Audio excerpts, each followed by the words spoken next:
The internet is a wonderful thing. Its very existence has caused such an enormous reframing of our lives that it has left the current generation with a genuine inability to imagine what life was like before it existed. We can joke all we want about the dank recesses of TikTok and YouTube shorts where brain cells go to die, or the apocalyptic levels of cringe consistently blasted out by fans of every franchise in the world, but the internet and the creations it has allowed for have no doubt vastly influenced the lives of every single person watching this video. I know you're all terminally online. But the internet can be poisonous too. It allows for the festering of degeneracy and the corrosion of morality, and these things can occur not only in its deepest, darkest corners, but sometimes out in the open for everyone to see. And although I acknowledge the wondrousness of the internet, and I have a lot of appreciation for all the ways it's improved our lives, the Jormy 49ers should know by now that those things are not what interests me the most.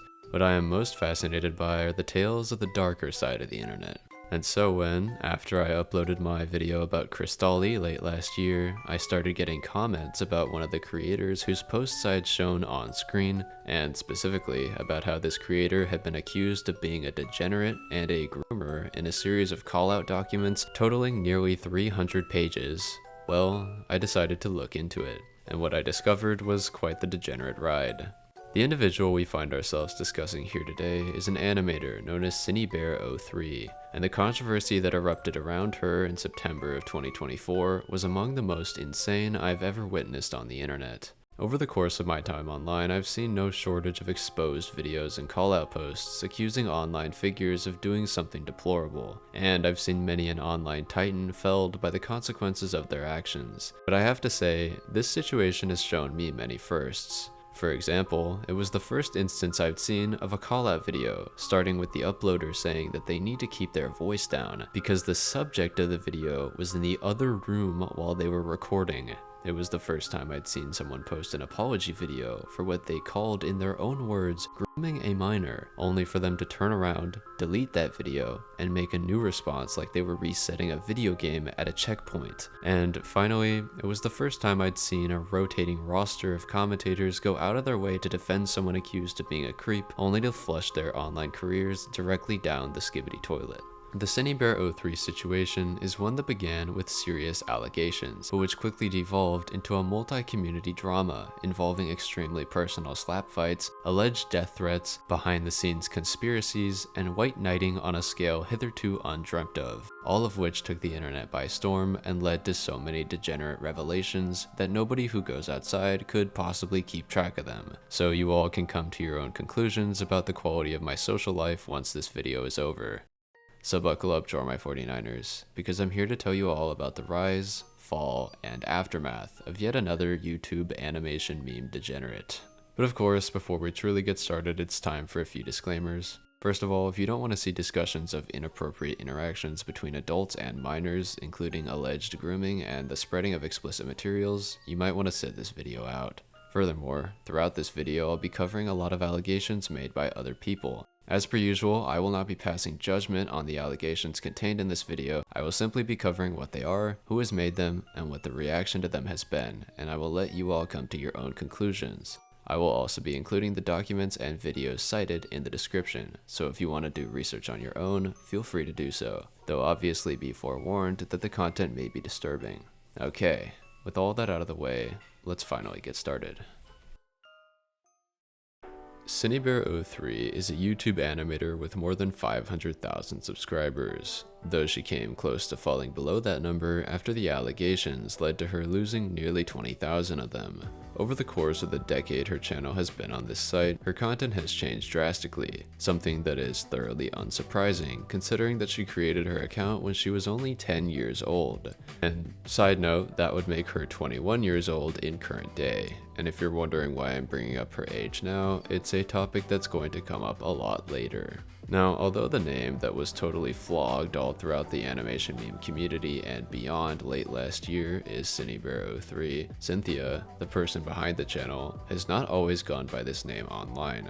Rather, she has gone by a couple of different names throughout her time on the platform, but most significantly, when she first began to amass a significant amount of followers, she was known as Scootaloo Loves Sans, with the name combining two of her favorite characters, Scootaloo from My Little Pony and Sans from Undertale. As we'll discuss more in depth later, Synnibear has exhibited throughout her time online an enduring tendency to become obsessed with fictional characters, and while in later times this obsession would become less innocent, at this point it merely led to her content consisting mainly of fanfictions, animation memes, and speed draws featuring characters from these two franchises. For example, her very first video, which was uploaded in 2015, was essentially a homemade My Little Pony fanfiction comic that had been edited together and played over music. Synnibear's channel first started to gain traction in 2017, with the upload of videos like Sans is Bored, which featured drawings of various Undertale characters over popular Vine audios, and Hot Milk Meme, which is whatever this is, both of which obtained very respectable view counts. However, things really started to ramp up when she uploaded Time-Lapse Meme, Scootaloo and Rainbow Dash, an absolute banger of a video that blew up, receiving upwards of 22 million views.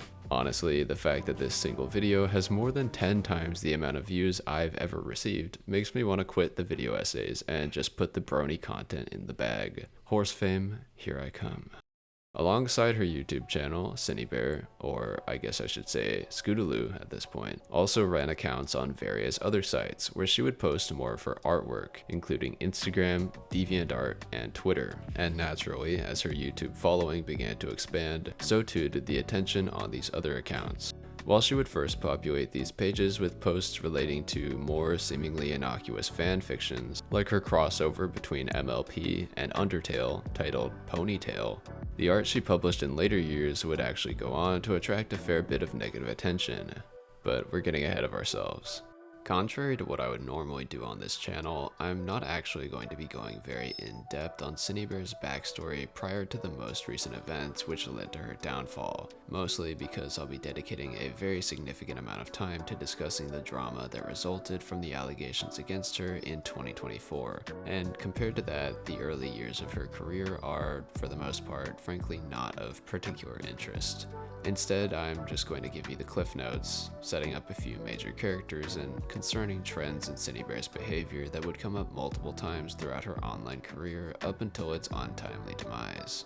Although Synnibear would find herself in a couple of spats with other creators during her first few years of uploading, these generally consisted of petty dramas relating to topics that likely wouldn't interest anyone outside the art commentary or animation meme communities, and they also resolved themselves relatively quickly with few long-term consequences. The first time she would find herself in truly hot water wasn't actually until mid-2020, when she painted a target on her back by associating with potentially one of the most controversial figures to ever touch the internet, Birdie.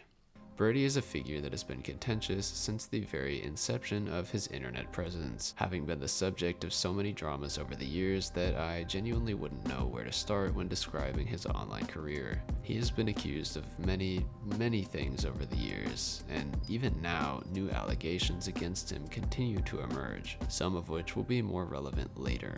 In 2020, Birdie drama was seemingly at an all-time high in the art commentary community, as rant video after rant video was pumped out reporting claims that Birdie had persistently harassed and even doxed his ex-partner, publicly fantasized about kidnapping and doing more to them, and posted some truly unhinged and obscene content featuring other online creators.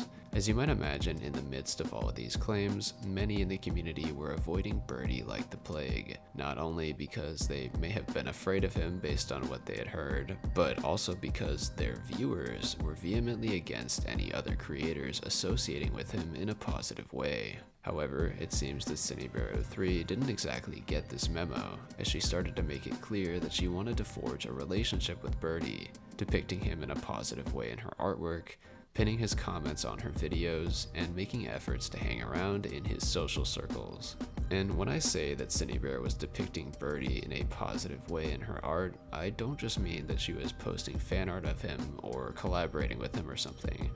it was much more personal than that, and I think it's worth going into just a bit because the relationship between Birdie and Synnibear will come up a lot later in this video. Around summer of 2020, Synnibear began posting artwork of a group of people she referred to as Vent Gang.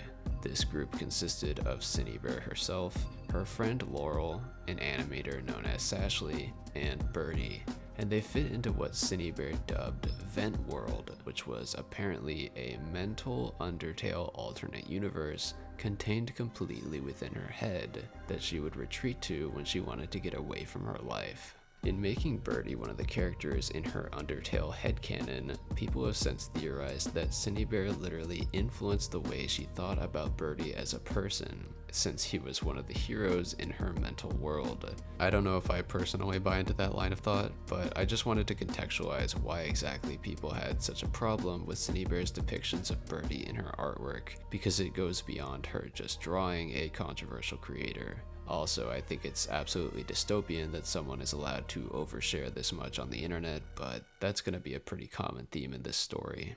Around the time that all of this was occurring, a group of people dedicated to documenting all of Birdie's wrongdoings created a YouTube channel called Evidence Found 01 and began publishing a long series of videos about him. Now, one thing I will note here about Evidence Found 01 is that this channel has since been taken down and all the videos deleted, and I'm not really sure why, but I'm not trying to endorse their content or decisions. The main reason I'm bringing them up is because after coming to the conclusion that Synnibear was trying to defend or minimize Birdie's actions by portraying him in a positive way to her audience, Evidence Found saw fit to call her out, dedicating a video specifically to her, and this is what drew a lot of negative attention to her channel. People would only continue to grow more and more rabid about the Synnibear-Birdie connection over the coming months when various DMs exchanged between Synnibear and her ex-girlfriend were leaked. DMs that seemed to suggest that Synnibear's interest in Birdie went beyond what was publicly known. They apparently showed that Synnibear had a crush on Birdie at the time, which may have been influencing her actions. And though that may sound like speculation, Synnibear would go on to confirm it later. God, this all sounds so ridiculous when I say it. I feel like I'm a little girl again, gossiping about crushes in the schoolyard. But remember, people in the community were up in arms about someone drawing fan art of Birdie during this period. So the idea that Synnibear wanted to date him was obviously unacceptable to them. I just think it's insane that I'm discussing crushes in a drama retrospective video, but I digress. This information, combined with other concerning aspects of the leaked conversations, which apparently depicted Synnibear being fixated on the idea of getting SA'd, to the point that many people saw it as her downplaying or even romanticizing rape, led to people taking an even closer look at her conduct, especially considering that this was something a lot of people considered Birdie to be guilty of at the time, leading many to believe that Synnibear was being influenced by him or following in his footsteps. What would follow was literal months of callouts as people began to add to the ever-expanding list of grievances they had with Synnibear 03. Namely, she was accused of romanticizing abuse throughout various of her vent artworks, and a comic series she made which revolved around an Undertale alternate universe featuring an evil version of Sans known as Nightmare. The perception of this series was significantly worsened by an accompanying drawing Synnibear made, in which she refers to Nightmare as her, quote, abusive husband that doesn't fully understand love, which to many implied that Synnibear wanted to make domestic abuse appear cutesy, courtesy of the uwu accent. Over the course of the latter half of 2020, this criticism, along with others related to her association with Birdie, and a few more I won't be going into here, led Synnibear to begin planning a response. This began with her uploading a video titled We Need to Talk in January of 2021, requesting that her viewers leave comments describing any concerns they might have with her or her content. Then, 4 months later, she would upload a video in which she responds to many of these comments in a long-winded apology for essentially every criticism that had been sent her way. She would explain away her romanticization of abuse and SA by alluding to trauma she had apparently experienced in the past, which she claimed led her to suffer from maladaptive daydreams in which evil versions of Sans would attack her, leading her to feel physical pain and want to express this through her art. If any of you guys are lost, I'm right there with you. She also addressed her association with Birdie, claiming that she essentially believed she could be friends with someone without endorsing everything they have ever done, and that his potential wrongdoings should be between him and the people he affected. Overall, this video was received quite well and effectively quashed Synnibear's first major drama, mostly due to the fact that while she did provide explanations for her actions throughout the response, her audience did not interpret any of them as attempts to dodge responsibility. Instead, Synnibear made it seem as though she understood why people were upset with her and would strive to do better in the future. This assured people that she would be more open and honest about her faults and wrongdoings in the future. However, this is not a trend that would continue. Rather, the trends that would continue were those relating to Synnibear's tendencies to overshare about very personal information and fixate on inappropriate and uncomfortable topics. Though, as we'll come to see, this is something that would manifest less and less in her public-facing persona, and more frequently in private interactions with people she should never have been speaking to in the first place. And we'll get to all of that very soon. But with that, Synnibear went back to uploading videos and art as usual, though at this point she would pivot her channel more towards art commentary, tackling trending topics like the antics of Sneeko and Andrew Tate. And if the comment section and like to dislike ratios on her videos is to be trusted, she did seemingly carve out a place for herself as an art commentary channel. She would also create a community Discord server in June of 2021 known as Synni's Fan Club, where her audience would get a chance to interact with her directly and form a stronger connection with her on a more personal level. Now, to be clear, the next few years were not exactly what I would call smooth sailing for Synnibear03, as she actually managed to get into her fair share of controversies, and was even the subject of a few call-out videos along the way. But rather than go through the worst controversies between 2021 and 2024 in chronological order, I'm simply going to skip in my little timeline to the release of the first call-out document in 2024. Because it essentially compiles everything that was public knowledge at that point into one single place. So sit back, my dear Draw My 49ers, as I take you through the points made against Synnibear03 one by one, explaining context when necessary. And keep in mind that this will only be the first call-out document of multiple that we will be going through. And although the later documents are considered to contain the significantly more serious allegations, I do still think it is worth going through the first document, because many considered it to be damning in its own right. And regardless, it was clearly what signified the beginning of the end for Synnibear03. On September 1st, 2024, a Google document titled Addressing Synnibear03 was created by one of Synnibear's former friends. In the coming days, this document would be posted on Instagram by an account bearing the same name as the document's title. Simultaneously, it was pushed by a user known as Fonzvale on Twitter, who claimed to be the partner of the doc's creator. This document sought to serve as a compilation of what the author believed to be Synnibear's inappropriate interactions with minors in her audience, and these interactions fell into 4 general categories, with those being 1. Inappropriate messages Synnibear had apparently sent in a group chat when she was an adult and other members of the group were minors.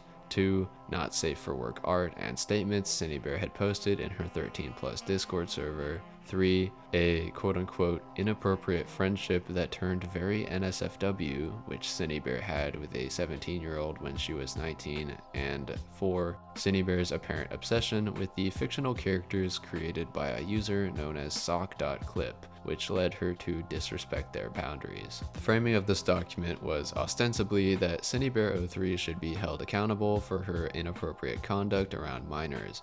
With regards to the group chat, the author of the document claims to have personally been part of it when they were a minor, and alongside multiple other minors, they apparently bore witness to various inappropriate messages that were sent by Synnibear and some of her adult friends, one of whom was as old as 24.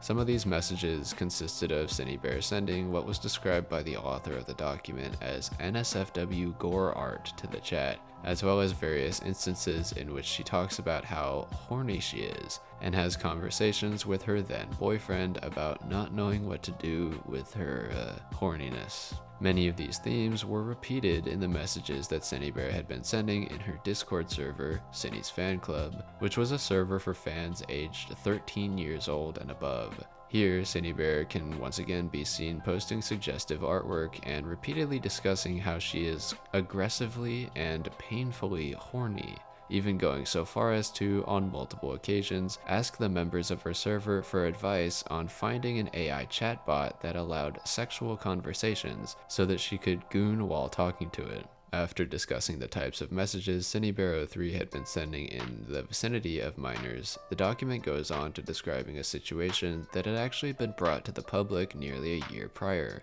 This situation revolved around a user known as Bugspray, who published 2 videos calling out Synnibear03 in late 2023. According to Bugspray, they had apparently joined Synni's fan club with the intention of befriending Synnibear03. This endeavor was evidently successful, as the two of them quickly grew close, and Synnibear opened up to Bugspray almost immediately. As early as a week into their friendship, Synnibear apparently began sending very not safe for work messages, including things like artworks and fanfictions depicting nightmare sands and a character named Boy engaging in non-con activities. And if you're wondering, non-con means non-consensual. She even sent a comic featuring Birdie essaying her, and this was apparently the same time she was asking Bugspray if they wanted to move into an apartment that they would apparently share with Synnibear and Birdie. What? I guess I can't say I'm surprised that that living arrangement didn't work out in the end.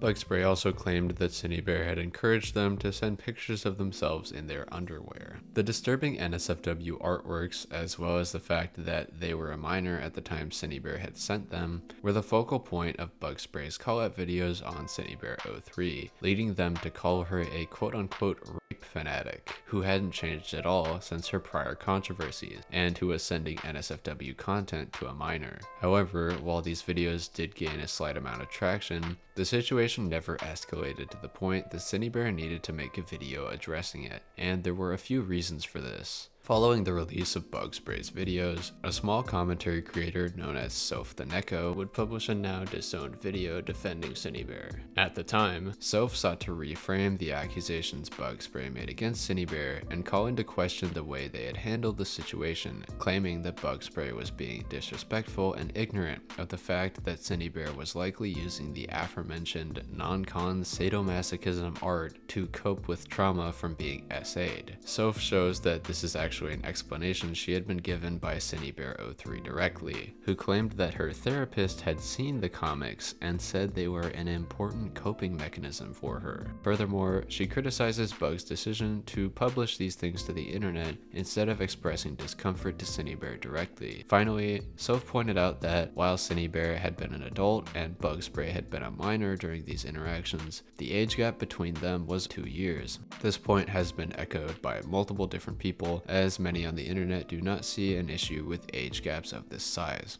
Whether or not you think any of this diminishes the severity of the Bugspray situation, I will leave up to you all. I'm merely documenting here the reasons that the 2023 callouts may not have had the intended effects on Synnibear's reputation. It's worth noting that Soph the Neko has denounced Synnibear03 as of September of 2024, and Bugspray actually tweeted in January of this year stating that the two of them had officially resolved their beef. Bugspray has also since published a document going much more in depth on their interactions with Synnibear03 than they did in their original videos. I've included that in the description in case you want to check it out and see what they have to say, but obviously keep in mind that the interactions are very inappropriate. Overall, the last thing I wanted to address from the Bugspray situation is Synnibear's response to it, because it provides insight as to why so many of her fans felt so quote-unquote betrayed by the later allegations that were made against her. Namely, Synnibear03 responded to Bugspray's callouts by acknowledging that it was completely wrong to speak in a sexual way to someone under the age of consent. And furthermore, she makes the fateful claim that she would never befriend someone under the age of 18 years old again, just to be safe. But before we finally discuss the events that prove this statement was a complete lie, there is one more section of the first document that I will briefly discuss. The final section of the Addressing Synnibear03 document describes the events that occurred surrounding Synnibear's beef with a user known as Sock.clip that resulted from Synnibear becoming extremely obsessed with certain characters Sock had created, to the point that she was unable to resist shipping herself with those fictional characters and drawing them in disturbing situations. For example, the boy character that I mentioned before, who Synnibear drew essaying Nightmare Sands, was created by Sock.clip. The reason this resulted in tensions rising between Synnibear and Sock was because it was clearly stated in Sock's bio that they did not want anyone sexualizing or shipping their OCs. Synnibear would make multiple posts throughout the years claiming that she was going to stop using Sock's characters in order to avoid making them uncomfortable. However, privately, she made it clear that she had no intention of actually respecting these boundaries. Furthermore, according to a video uploaded in February 2025 by Bugspray, Synnibear's obsession with Sock.clip went even further than was previously known, to the point that Synnibear confided in Bugspray that she had had a dream about visiting Sock.clip's house in real life. This video also contains more information on Bugspray's experiences, so I will again link it in the description below.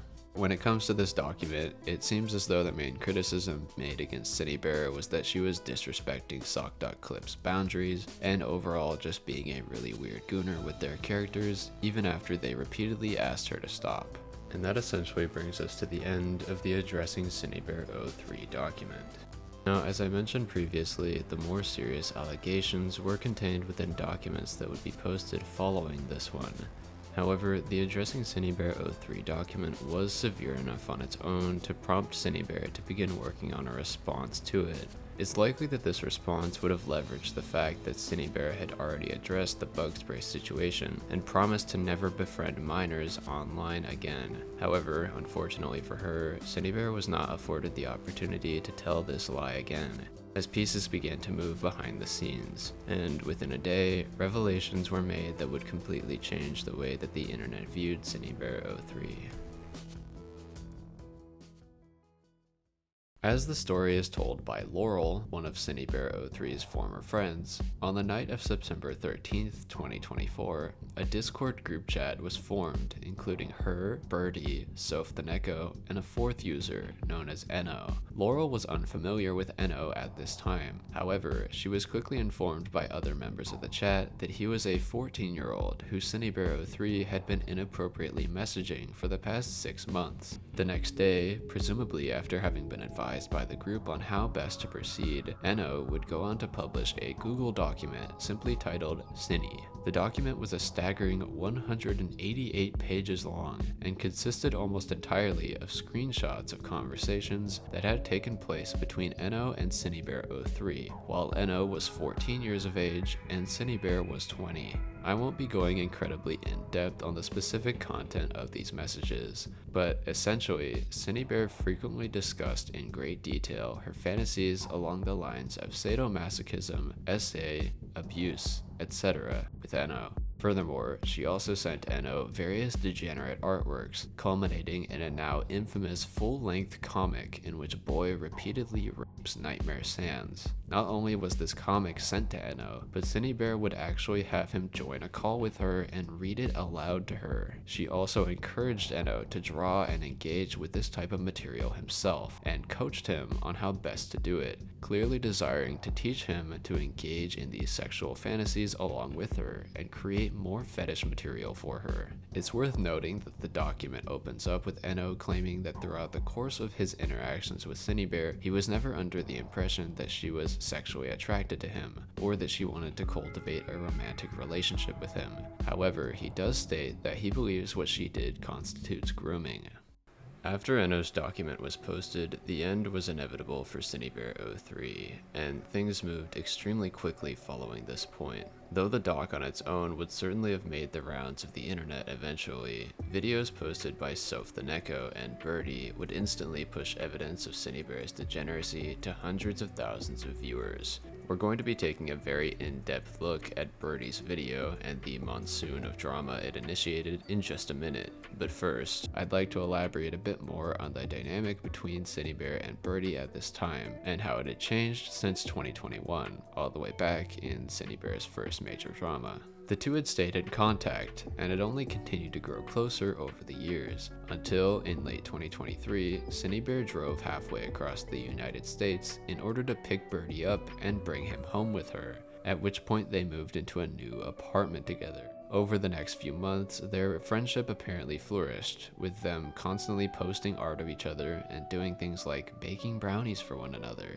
In fact, just a month before the call-out documents about her were posted, in late August of 2024, Synnibear posted a 3-hour-long video defending Birdie against what she saw was victim blaming in response to his comeback video to the internet. And apparently, the plan was for there to be more content on this subject, since this video has part 1 in the title.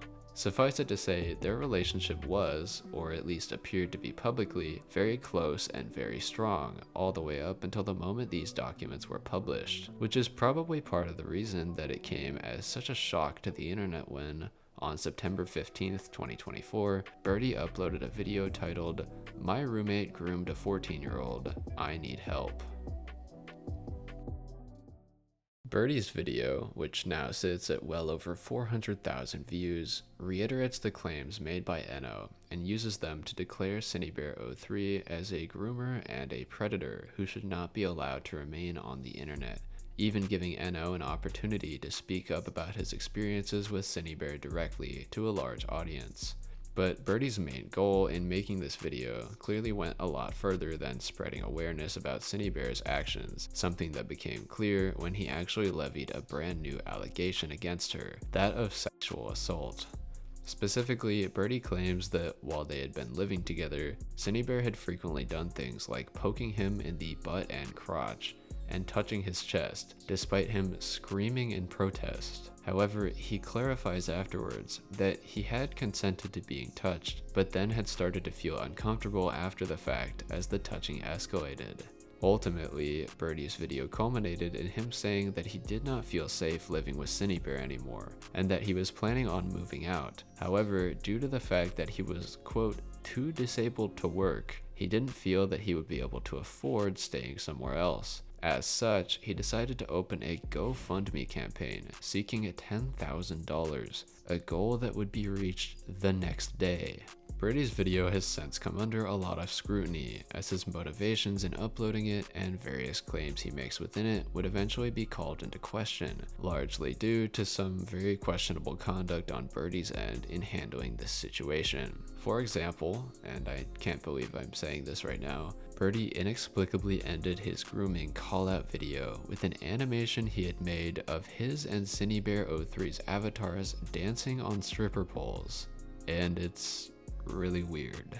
He also went on to refer to her as PedoBear03, replied to art of her being murdered with "fuck yeah, kill your local pedo." For legal reasons, I am not wishing harm on Synni at all, I just like this art. And even went so far as to leave her a hat with the word groom on it when he moved out, leaving many aghast at the way he had handled these allegations. He would also continue to make the situation about himself over the coming months by claiming that Synnibear03 was trying to hack his Discord and was threatening to kill him, up until the point that his reputation took a severe nosedive as allegations about him began to surface, but we'll address all that later.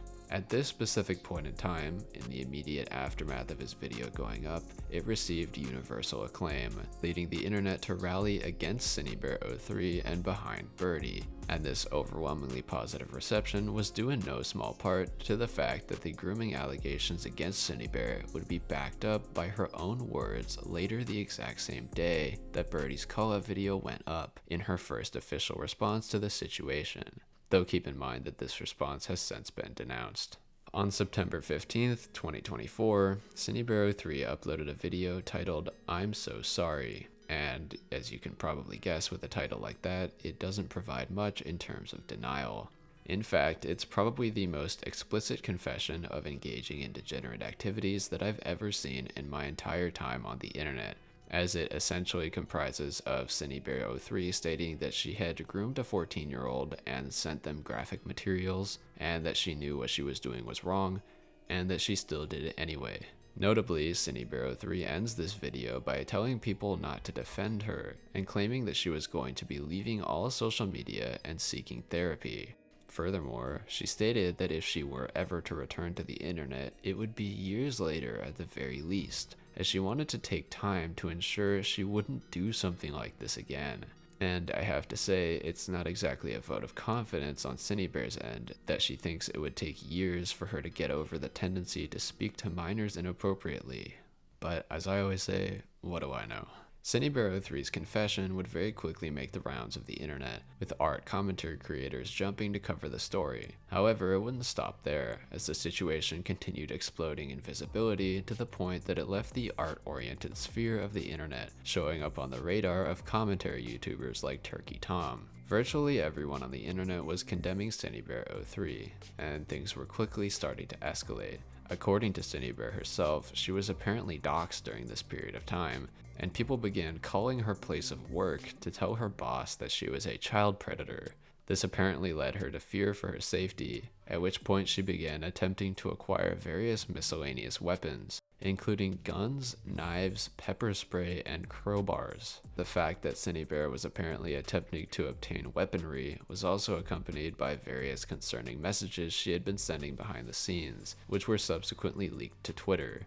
These messages depict Synnibear ranting about how much she wanted to kill Birdie because of the allegations he had made against her, and the existence of these messages led to the aforementioned claim made by Birdie that Synnibear was threatening to end his life, specifically using the weapons she was currently trying to obtain. According to Laurel, this actually escalated to the police reaching out to both her and Birdie to ask if they felt safe, because Synnibear03 had apparently at some point drawn her, killing the both of them, though take this claim with a grain of salt, because I've yet to see this drawing for myself, so I'm just going off of Laurel's word here. Suffice it to say, Synnibear03 was being nearly unanimously condemned by all corners of the internet, and she was entering the preliminary stages of a legendary crash out. But note that I said nearly unanimously. That was a very intentional word choice, because, you see, even in this darkest hour, Synnibear03 was not without her allies. That brings us to what some have chosen to refer to as the Synnibear Defense Force, an eclectic coalition of individuals that came together from across the internet to plot a course to redemption for the maligned creator. You see, in the days following both Birdie's video and Synnibear's response to the allegations, Birdie began tweeting about the possibility that Synnibear03 would attempt to make a comeback to the internet, with her efforts being centered around a second response video that would rescind her confession and push the heat onto Birdie, painting him as an unreliable narrator in an attempt to discredit the allegations he was signal boosting. And although no source was provided to back up this claim, it would be proven correct very shortly, and as would later be discovered, Synnibear was actively working on this response video behind the scenes in multiple different group chats a mere week after her confession was posted. These group chats were the source of a significant amount of drama, and I will be addressing that in just a minute. However, before I do, there is one last claim that was made during this time period that I wanted to note before moving on. On September 19th, 2024, a YouTuber known as Yuri uploaded a video titled "What You Don't Know About Synnibear03 Awareness Rant," wherein they alleged they had discovered accounts on YouTube and Instagram that were covertly run by Synnibear in 2022, where she went by LollyMolly2006.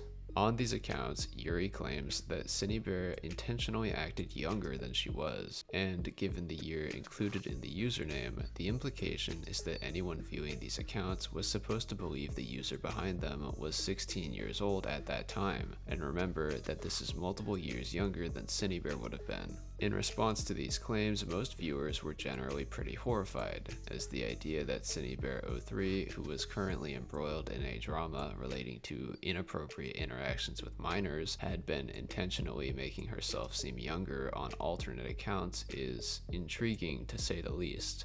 This video never got much traction, and I'm only bringing it up because I frankly thought it was an interesting claim that we'll probably never know the true implications of. Regardless, it's time to address the aforementioned group chats that were designed to help Synnibear03 craft her response video. I won't be going incredibly in-depth as to how everyone involved in these group chats came to be Synnibear's strongest soldiers, but I will address a few of the major players defending her, and keep in mind that most of them have either denounced her actions by this point in time, or have attempted to claim that they were never being serious in defending her and were simply trolling the entire time. The most influential member of the crew was seemingly Kumo Commentary, who was formerly a small commentary YouTuber before he deleted his channel last year. Kumo managed to become somewhat infamous in the commentary community as the Synnibear03 drama ramped up, because he would regularly debate people on the severity of Synnibear's actions, claiming that they should not classify her as a groomer. When faced with the fact that Synnibear03 had confessed and professed herself to be a groomer, Kumo and others who shared his views would claim that she had been manipulated and coerced into confessing by Birdie. In the weeks following the beginning of the controversy, he also went out of his way to involve himself with Synnibear's efforts to make a comeback to the internet, playing a role in multiple group chats and even corresponding with Synnibear directly in DMs to help her craft a response.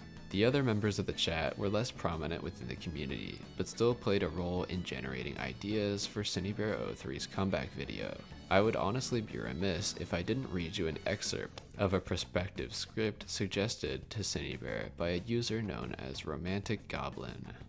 Hey everyone, it's Synni here, and I've been seeing a lot of crazy stuff being said about me online lately, so I just want to set the record straight. First of all, let's talk about the whole thing with the 14-year-old. I know that people are saying it was some big deal, like, oh my god, she was talking to someone younger, but honestly, it wasn't that deep. People want to blow things out of proportion because they need someone to hate, and apparently that someone is me right now. And let me talk about Jack. Jack is Birdie, by the way. That dude is straight up lying. I don't even know where he gets half the things he's saying about me. It's like he's just making things up for clout or attention. It's actually sad. He can't even keep his story straight half the time. Like, what am I supposed to do with that? You know what? I've been thinking about all the hate I'm getting, and honestly, it reminds me of how some of the most influential people in history were treated. Like, take Hitler. Okay, dude, I can't read this anymore. Now, as you might have imagined, most of these suggestions never made their way into Synnibear03's official response, but it's undeniable that these group chats played a role in not only feeding her ideas, but also emboldening her and convincing her that her actions were not anywhere near as severe as the general response from the internet was leading her to believe.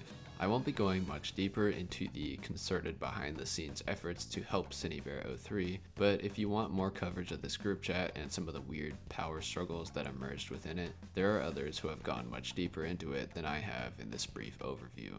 However, as it turns out, not a single member of this ragtag band of misfits was the whitest of Synnibear03's knights. Rather, that honor belonged to another. And if you kept up with the Synnibear03 situation in any capacity, you'll likely know just who I'm talking about. Enter Just a Robot, aka Jar, an art commentary creator who once boasted more than 200,000 subscribers. According to Jar, after witnessing Kumo quote-unquote beating a few people in debates about Synnibear03's actions and about how her confession could have been the result of coercion by Birdie, Jar decided he needed to help Synnibear clear her name. As a result, he would get into direct contact with her, and this unholy union would result in some of the most ghastly and cringe-inducing messages I've ever seen. But none of this would be revealed until much later. For now, all that was publicly known was that Synnibear may or may not have been working on a comeback video, though all there was to back that up was Birdie's word on Twitter. That is until September 30th, 2024. When, just 15 days after her confession was uploaded, Synnibear03 deleted it, and uploaded in its place a new response, titled My Response, Part 1. From the beginning, the intention of this video was clear. Synnibear states from the offset that she no longer believed her relationship with Enno constituted grooming. Rather, she makes the claim that she had made her confession under duress, having been coaxed and guilted into it by the people around her, namely Birdie. Perhaps this is why she saw fit to dedicate more than half of this video to seemingly airing out every single grievance that she had ever had with Birdie, including things like details about their personal finances and Birdie's autistic need to consume specific products. No, I'm not joking, these are actual points she brings up in her response video to grooming allegations. However, Synnibear does take around 14 minutes of the video to attempt to convince the audience that what she had done did not meet the textbook definition of the word grooming. And in order to support this claim, she pulls up a list of examples of actions predators supposedly take when grooming children, and attempts to explain how none of them applied to her specific relationship with Enno. I won't be going through Synnibear's rebuttal for each and every one of these examples and how she thought they did not match up with her own actions. However, I will list a few of them as well as some issues people had with what she had to say. For example, in response to the part of the grooming definition which states that the predator will often attempt to educate the child on sexual topics they might not be familiar with, Synnibear claims that she only talked to Enno about, quote, sadomasochism and like sadistic fantasies, not really sex. She then immediately backtracks and says that sex was actually brought up in their conversations, but it was never her intention to quote-unquote educate him on the topic. None of this was perceived as a particularly strong defense by the audience, with many stating that, in their eyes, discussing extremely specific sexual fantasies like these with a minor was just as bad as, if not worse than, discussing the topic of sex itself. Synnibear also went on to state that she did not intentionally isolate Enno or build a trusting relationship with him, because Enno was already isolated and seemed to implicitly trust her before they started speaking, because she was a large creator he looked up to. Statements like these were also picked apart by viewers of the video, as many didn't exactly seem swayed by Synnibear's admission that the minor she was speaking to inappropriately had been isolated and implicitly trusted her as soon as they began talking. Synnibear would go on to admit that she did frequently ask Enno to make things for her, including a vague and unnamed comic that she claimed she would not try to defend or justify. This admission confirms the claims made in the document that she had been encouraging Enno to create art in line with these sadomasochistic fantasies that they discussed. By far the most surreal moment of this defense actually comes courtesy of Kumo himself. Synnibear03 name drops Kumo within this video, referring to him as someone who is, quote, very critical of child predators. And she stated that he had told her that what she did wasn't grooming at all. In fact, he likened it to, quote, locker room girl talk. In response, one particularly insightful commenter wrote, 2 girls, you being 20 and the other being a 9th grader, which I think does a good job of conveying how atrocious this defense sounded to most viewers.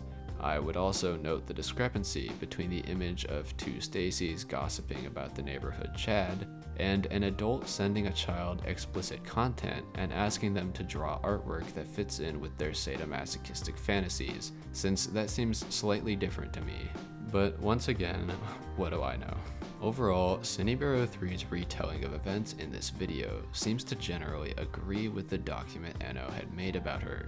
If you'll recall, the very first page of the document clarifies that Enno was never under the impression Synnibear wanted to date him. He seemed to be referring to grooming in the sense that Synnibear was trying to expose him to and normalize sexual concepts and fantasies he shouldn't be exposed to, and asking him to engage in these fantasies with her. And most believe that, after seeing her defense of herself, she had failed to defend herself against these claims. Her main point in this section shows a fixation on whether or not what she did meets the definition of the word grooming, which, in my opinion, was a losing battle from the very beginning. Not only are there vastly varying definitions of this word across the internet, but what Synnibear admits to doing within this more collective and defensive response to the allegations against her was easily enough for most to condemn her, regardless of the word they were going to use to describe her actions.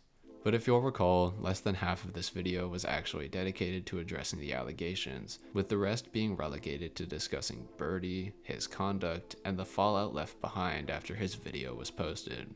In terms of Birdie's video, Synnibear claimed that its intention was to make the situation more about Birdie than about Enno, with the end goal of making, quote, a ton of money that isn't even meant to help the victim. And I found this quote to be of particular interest because, yes, she does refer to Enno as the quote-unquote victim here, but I digress. She also called Birdie's GoFundMe a scam, specifically citing the sexual assault allegation he had levied against her. She stated it should be clear to anyone who listened to what Birdie said in his video that he retracted his consent in post after the touching had occurred. She even went so far as to say she believed this accusation could constitute slander against her. Now, as aforementioned, we will discuss Birdie's conduct in more depth later, because many would come to agree that his behavior in this situation and others was worthy of condemnation. However, at the time Synnibear made these points, they didn't go over very well, most likely because they were accompanied by her doubling down on and attempting to defend actions viewed by many as extremely degenerate. The last thing I will note is an extremely surreal segment of this video, in which Synnibear directly calls out specific creators that had reacted to her confession, including names like Turkey Tom and Chud Logic.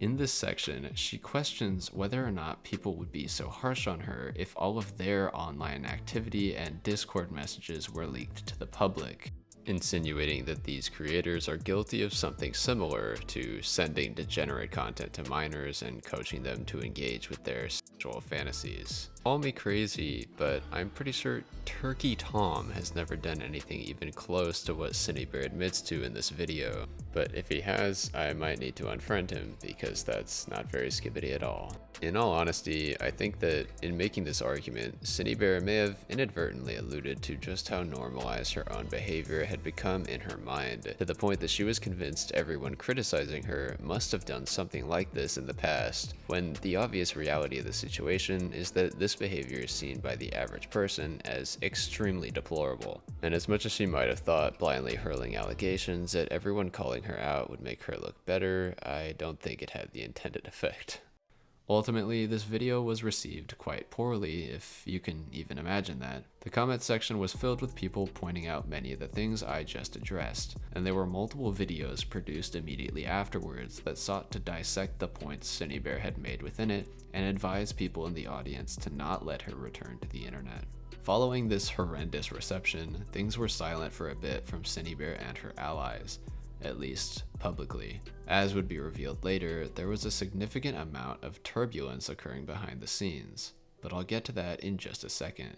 In the meantime, even though nearly 300 cumulative pages of Google documents had been published accusing Synnibear of inappropriate interactions with minors, another document was about to be released, although this one was kept to a mercifully short 12 pages. On October 1st, 2024, a day after Synnibear's second response video went up, Laurel posted to Twitter claiming to have encountered yet another person who Synnibear had exchanged inappropriate messages with this supposedly occurring a few years ago. After continuing to post about this situation for the coming days, Laurel would apparently get into contact with the other person themselves. And on October 9th, 2024, they would tweet out a document titled Synni Doc. I won't be going as in-depth on this document as the other two, but it was different from the previous documents in that it did state Synnibear had been seeking out a romantic relationship with the author, which led to their interactions becoming very intimate, including a lot of explicit content exchanged between Synnibear when she was an adult and the author when they were 15 years old. However, the document also clarifies that Synnibear had been a minor when the two of them had met, with her being 17, whilst the author was 14. As per usual, I am not here to pass judgment on these allegations. However, I did want to bring them up, as they are a part of the story. But with that being said, I did mention before that there was turbulence behind the scenes in Synnibear 03's camp.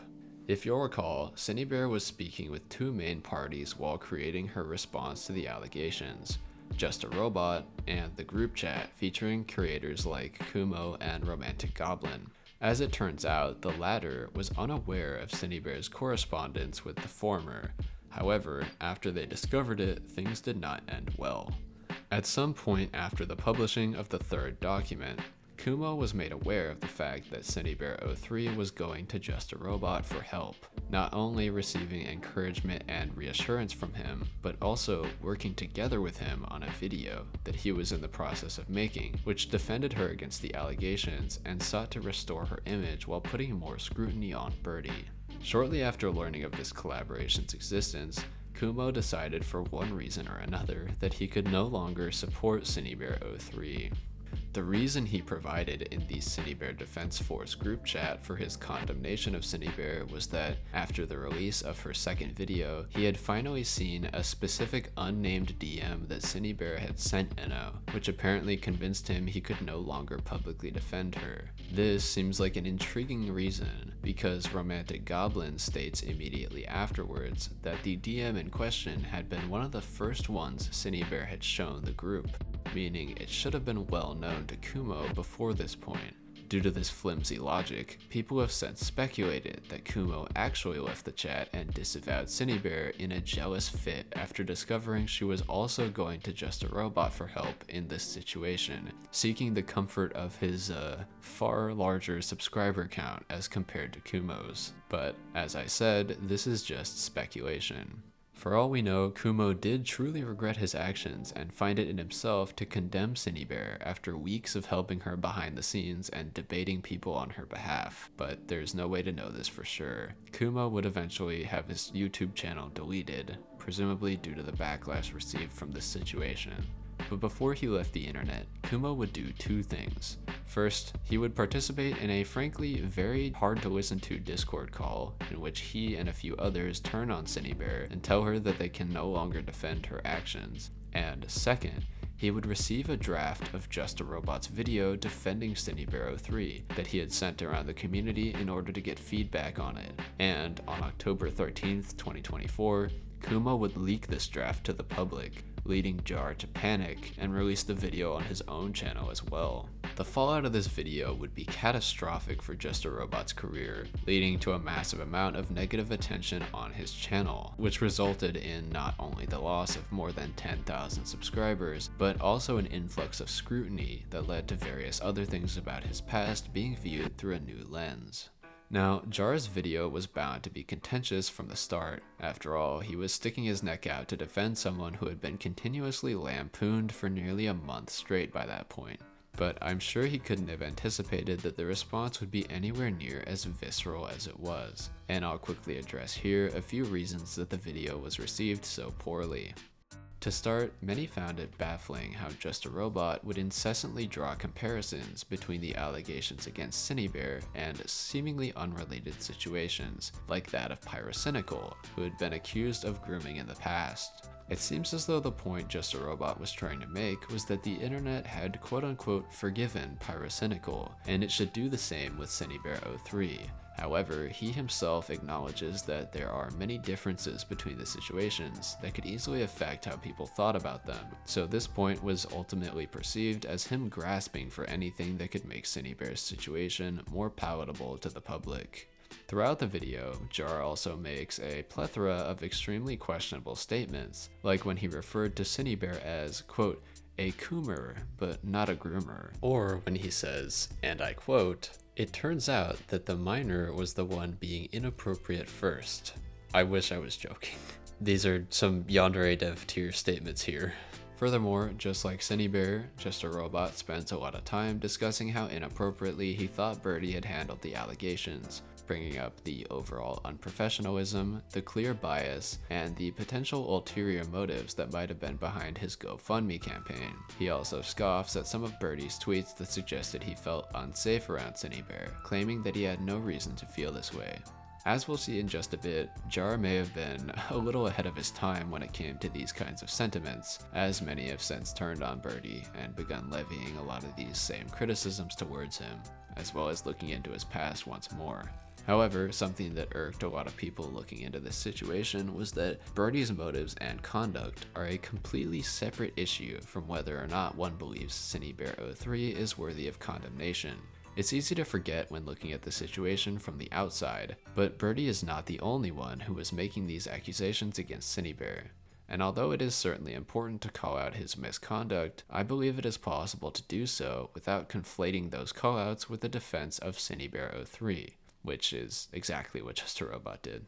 A large section of Jar's video was dedicated to an interview in which he brought Synnibear into a Discord call so that he could effectively tell her that she wasn't guilty in between making extremely uncomfortable statements. A message containing the pre-prepared questions Jar had sent Synnibear in advance for her to prepare for this interview showed that multiple of the quote-unquote questions were literally just statements, saying things like, "No, I do not think you are innocent in all this, but I don't think groomer or predator is the right thing to call you." The fact that a lot of these were just Jar declaring that Synnibear wasn't as bad as the internet thought she was did not exactly bode well for his journalistic integrity in this situation, as many perceived the interview segment to be a particularly egregious series of softballs meant to paint Synnibear in a more positive light.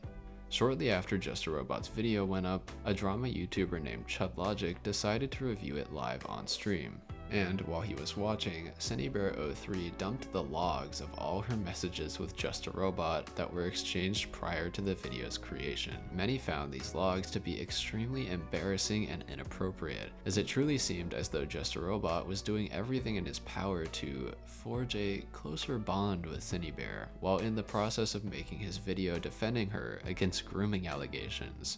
Not only would he send completely unprompted quote-unquote jokes along the lines of asking, "Wanna see my cock?" before sending a picture of a rooster, or replying to a picture of her cat by saying, "Nice pussy," but he would also apparently ask her to get in a voice chat with him and talk to him until he fell asleep. He would also apparently randomly send voice messages in which he bemoans how hard he was working to make his video defending her, as if he wanted to impress her.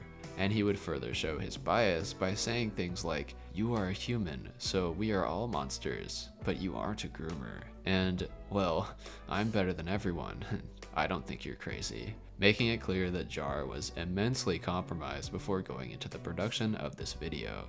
Perhaps because of this personal bias, Just a Robot seems to have used Synnibear as a trustworthy resource while researching for this video, as can be seen in this set of screenshots, which apparently depict him asking her for evidence to back up part of her argument, and then presenting what she gave him as fact in his video. Even if it wasn't Just a Robot's intention to create an unbiased video, many still took issue with this very clear conflict of interest, as this was a very sensitive situation in which at least some degree of objectivity is important. The leaked messages later led ChudLogic to press Just a Robot on the motives behind his video, as the two debated live on stream, and unsurprisingly, Jar would almost immediately fold, admitting that he happened to have a sexual interest in Synnibear, but he attempted to explain this away by saying it was only natural that he felt that way because he's a heterosexual male and Synnibear is a woman.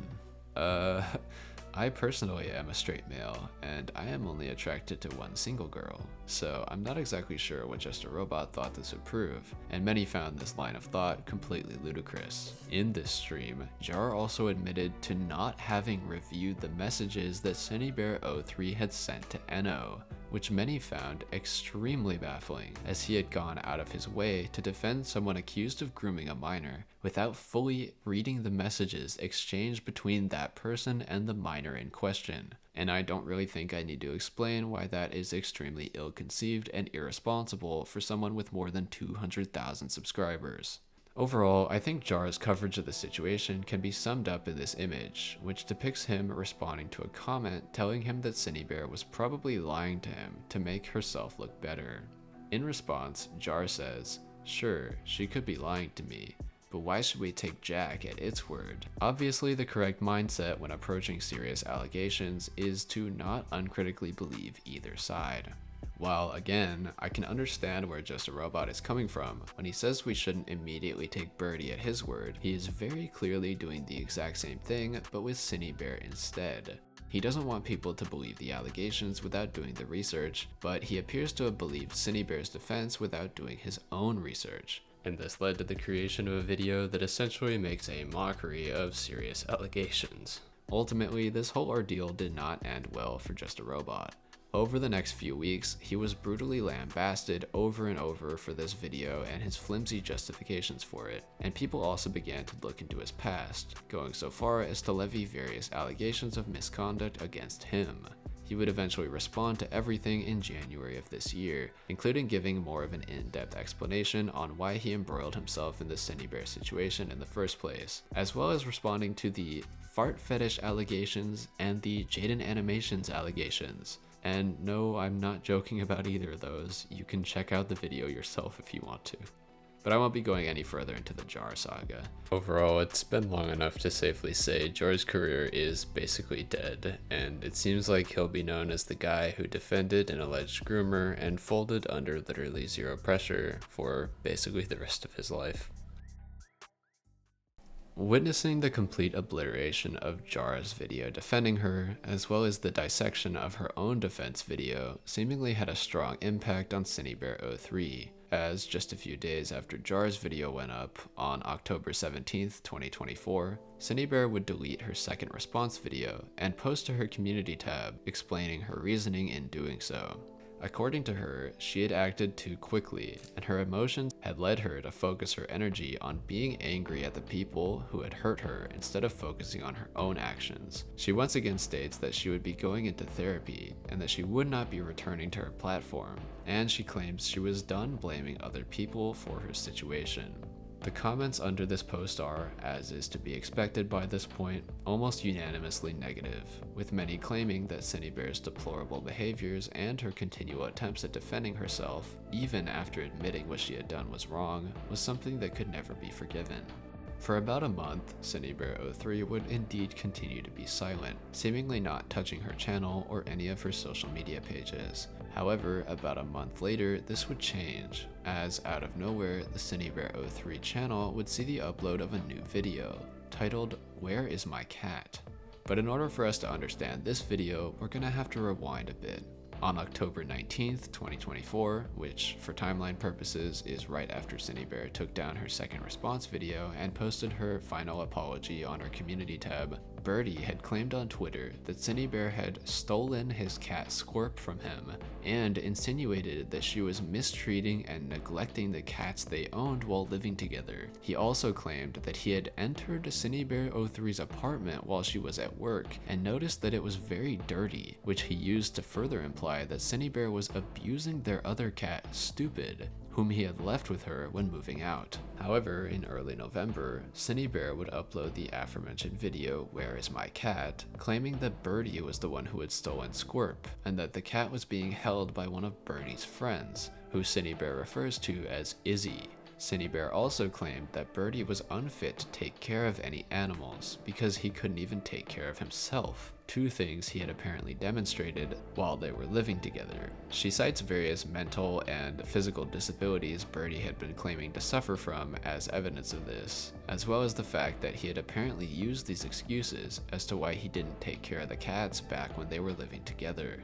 According to Synnibear, she sent Izzy a legal notice to force them to return her cat, but to no avail. She also included within the video a recording of her confronting Izzy, in which Izzy can be heard claiming that Squirp is her cat now, and that Synnibear had no legal right to her because she, quote, "bought the cat for Birdie," meaning that Birdie should supposedly have legal ownership of Squirp despite not being the one who adopted her. A few days after the upload of this video, someone going by Puppy Crayon Box, who claimed to be one of Synnibear03's real-life friends, would begin tweeting about the situation, stating that Synnibear, Izzy, and a few others who knew the both of them had finally been able to sit down and have an actual conversation about how to move on in this situation, instead of, making Twitter threads and call-out videos about each other on the internet, as if they weren't deciding the fate of a literal real-life animal.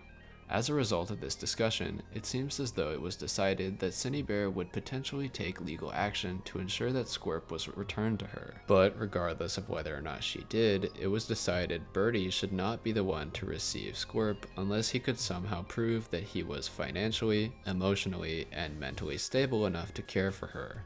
In the event that Synnibear did not take legal action and Birdie was not fit to care for Squirp, it was decided that she would be renamed and rehomed. Though this situation was unclear for a pretty significant period of time, it seems that as of May of this year, both of the cats had been returned to Synnibear 03.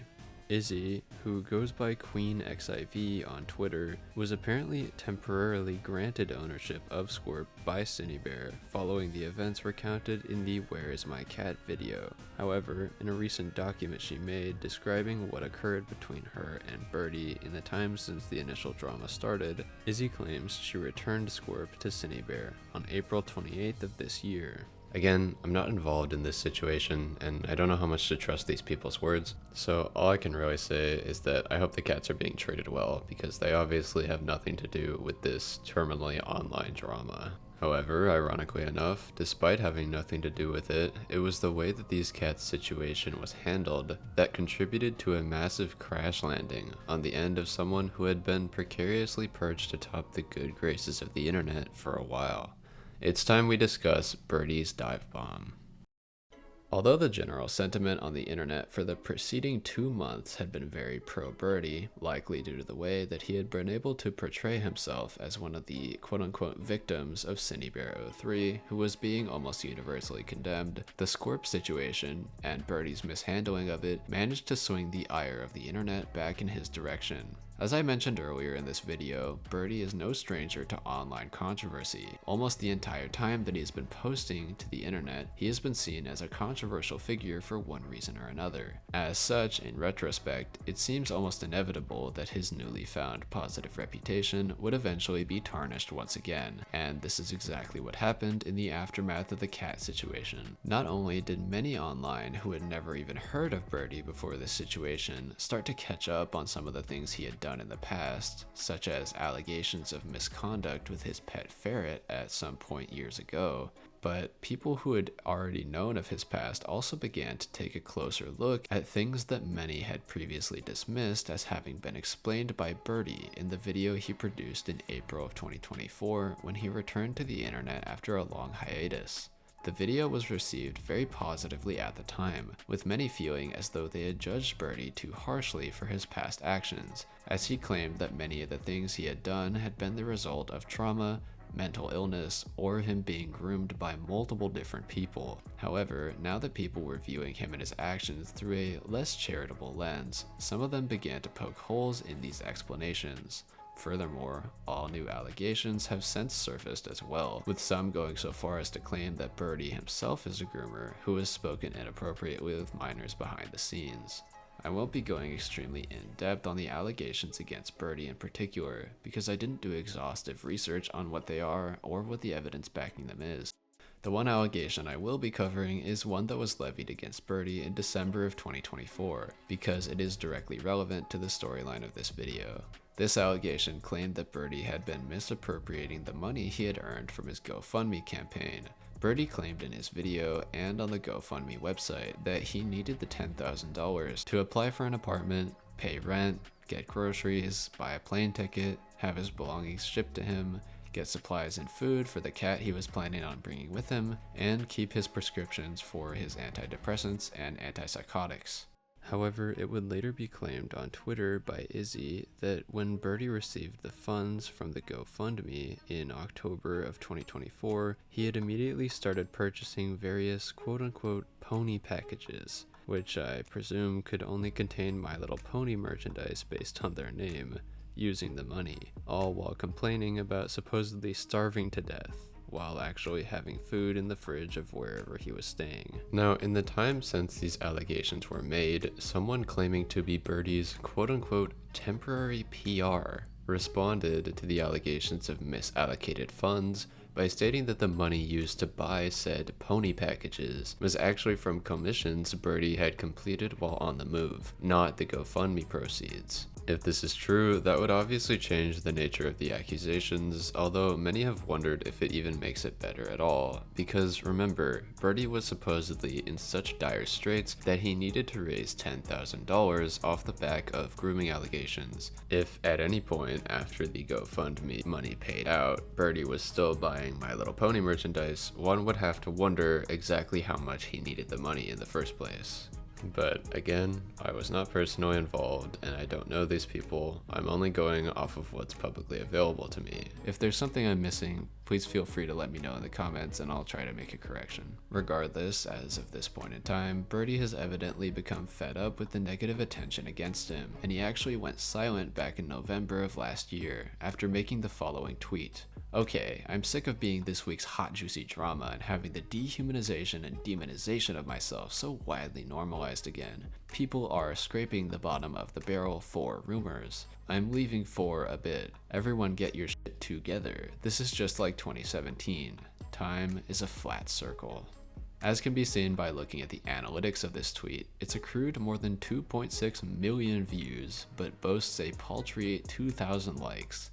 I think these numbers demonstrate just how far this situation has escalated, going beyond the normal communities that would be engaging with it. And despite how the drama was going initially, Birdie is now being exposed to more negative attention than he probably ever would have beforehand. Regardless, with that being said, we're actually nearing the end of this monolithic story, so it's time to wrap up a few loose ends and get to my conclusion. With so much discussion of the side characters in this story, it might seem as though I've forgotten the actual focus of this video, and that's a fair assumption. This video is supposed to be about the career and downfall of Synnibear 03 after all. But one of the most interesting parts of this situation, in my opinion, is the sheer amount of side plots and auxiliary players who spent this entire time jostling to make the whole drama all about themselves. Regardless, let's get back to Synnibear herself, because I do have one last update on what she's been up to amidst all of this external drama. On December 10th, 2024, a tweet was posted by Puppy Cranbox advertising a new Synnibear 03 Discord server, where people can apparently commission her to draw art for them, but in a way that involves minimal communication with her through moderators. Obviously, people quickly took issue with this, given Synnibear's previous habits over Discord. As far as I can tell, the Discord server remains up, much to the dismay of many who believe that Synnibear should have no right to continue benefiting from her large platform. The next development is a bit more of a positive one though. On January 12th, 2025, Laurel posted an update on Eno, stating that he had just turned 15 and was doing very well, and had lots of friends and support backing him up.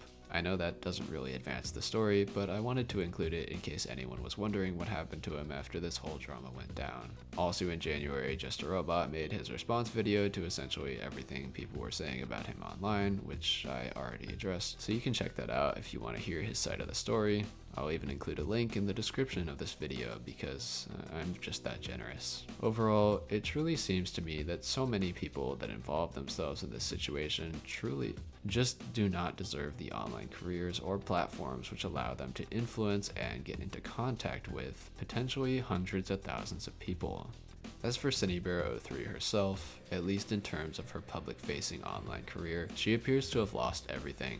She has made and subsequently disowned not one, but two responses to the situation, and now seems to have given up on her internet presence entirely. All of her bridges have been burned, her reputation is in tatters, and she has been called everything from a groomer to a predator, all of which has seemingly been enough to bully her off the internet, even leading her to wipe all of her YouTube videos. Although very recently she brought them back up, so I'm not exactly sure if that indicates anything about her future plans. The messages that Synnibear exchanged with Eno are disgusting, and so far beyond inappropriate that I completely understand the many people who never want her to be able to get into contact with children over the internet again. Though I don't know for sure, I have a feeling that the fact that Synnibear 03 and other people like her think having these kinds of interactions with children is acceptable is a result of a truly diseased way of living, in which they become extremely detached from reality and live entirely online, losing sight of real life to the extent that they don't even see a problem with speaking to people that are closer to half their age than their actual age about degenerate topics, and who will defend that prospect to their dying breath. If you wouldn't talk to a real child about these topics in person, if you wouldn't approach them directly and ask them to draw deplorable content for you or read your porn out loud to you, then I don't understand why you think it's okay to spread your degenerate gooning to them behind closed doors, using the pseudo-anonymity of the internet as a veil to hide the true extent of your actions from both your audience and ultimately from yourself. It's one thing to have internet friends and internet fans, and I don't see a problem with either of those things. You can even theoretically be friendly with young fans in a healthy way through a community Discord or something along those lines, as many creators have done in the past without it getting out of hand, but I think that's something that clearly did not happen here. Regardless of how much Cynthia and others who have defended her actions want to quibble about definitions, I personally think she's a detestable loser who has been making the mistake of oversharing on the internet for years. And oversharing in event animation is one thing, but teaching children that idolize you to think like you and act like you when it comes to your degenerate fantasies is a shade too far. And I think we can all agree that this is something that should never happen. I truly hope Synnibear is following through with what she promised, speaking to a therapist and getting off of social media forever. And although she promised to do those exact things in her initial apology video, and that didn't really seem to pan out, I hope she can finally take accountability for what she has done and never touch the internet again. But, as I always say, what do I know? I've just been your host, Jormy49. What a ride, and good night. If you've stuck around this far, consider liking the video and subscribing. This video took a ridiculous amount of time, and it was honestly really horrible to make, so I'd appreciate the support. If you didn't like it, maybe leave a comment telling me why. Regardless, thank you for watching, and stay safe, Jormy49ers.